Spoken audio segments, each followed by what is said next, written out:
Balik lagi di segmen Conan Sang Detektif. Jadi gini guys, kita udah lama nggak bikin konten ya. Sekarang kita bikin konten tentang sesuatu yang nggak bakal lo lihat di media manapun. Kali ini kita bakal ngebahas tentang konspirasi di balik logo Apple. Ada misteri apa di balik logo Apple? Kita simak Conan Sang Detektif.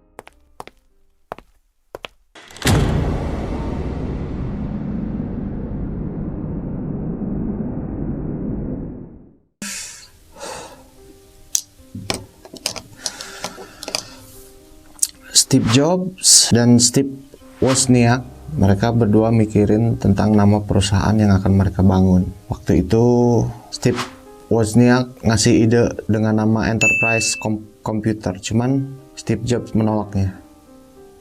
Dia nggak suka dengan nama yang berbau film Star Trek. Lalu tiba-tiba Steve Jobs berkata Apple. Wozniak bertanya, Apple seperti buah? Buah dari kreasi. The fruit of creation, sederhana tapi kuat. Itulah sedikit adegan di sebuah film yang berjudul Job. Digambarkan sejarahnya seperti itu dalam film Jobs. Tapi kali ini kita bakal ngebahas tentang konspirasi di balik logo Apple. Pada awalnya logo Apple nggak berbentuk seperti yang sekarang ya, buah apel yang digigit. Dulu logonya sangat ribet banget gitu.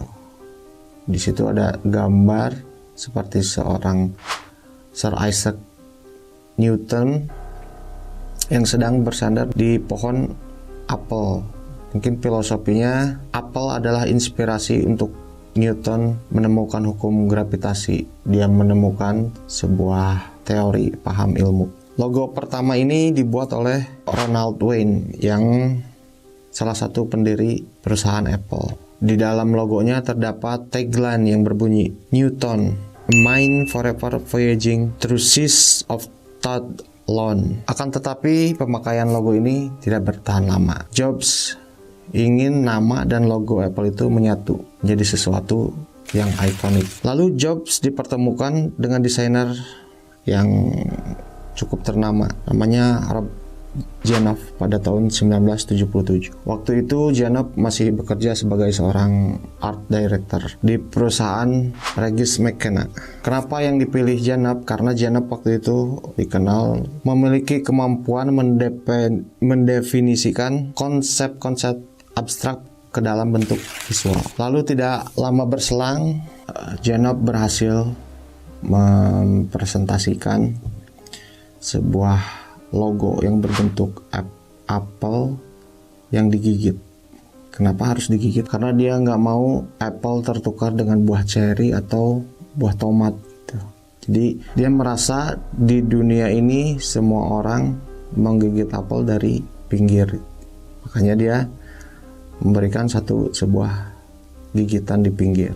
Lalu waktu itu logo Apple nggak seperti sekarang ya. Dulu logo Apple ada motif warna pelangi di dalamnya. Waktu itu banyak teori-teori yang menyebutkan penambahan warna-warna pelangi itu berdasarkan dengan maraknya kaum hippie waktu itu. Ada juga yang menyambungkannya dengan kaum LGBT. Namun Janoff menolak gagasan itu. Dia berkata warna pelangi yang ada dalam Apple itu merepresentasikan orang-orang di Apple yang tidak seragam, memiliki latar yang berbeda-beda dan ide yang berbeda-beda. Nah, konspirasinya sebetulnya bukan ada di warna pelangi itu, bukan mengenai LGBT atau kaum hippie.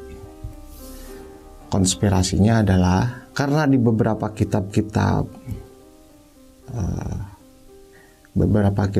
suci ada kelompok yang menyebutkan Apple itu sebagai representasi buah apel yang dimakan oleh Adam, sehingga Adam diusir dari surga.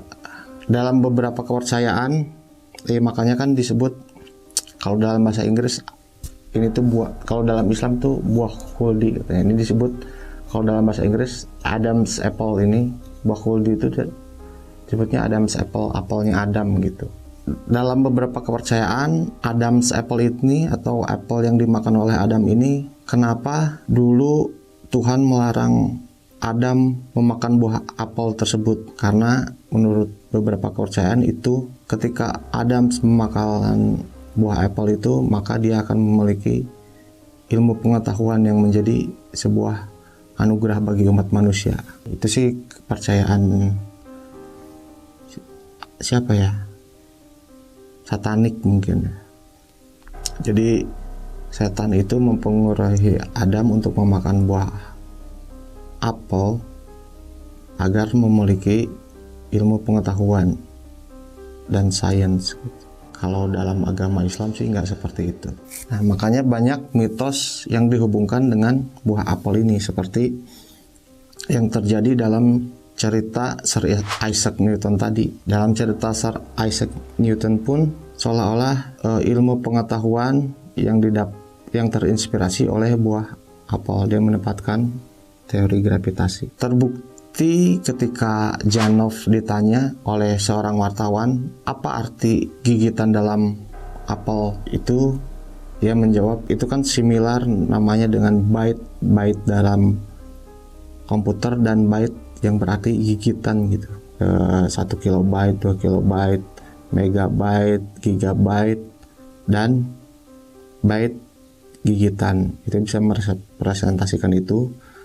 Lalu dia juga mengatakan gigitan itu juga merepresentasikan nafsu. Kalau dihubungkan lagi seperti nafsu Adam untuk menggigit buah apel tersebut. Ya mungkin segitu aja info cocokologi dari Conan Sang Detektif kali ini. Kita bikin konten yang santai aja, dan kita ketemu lagi di Conan Sang Detektif selanjutnya. See you.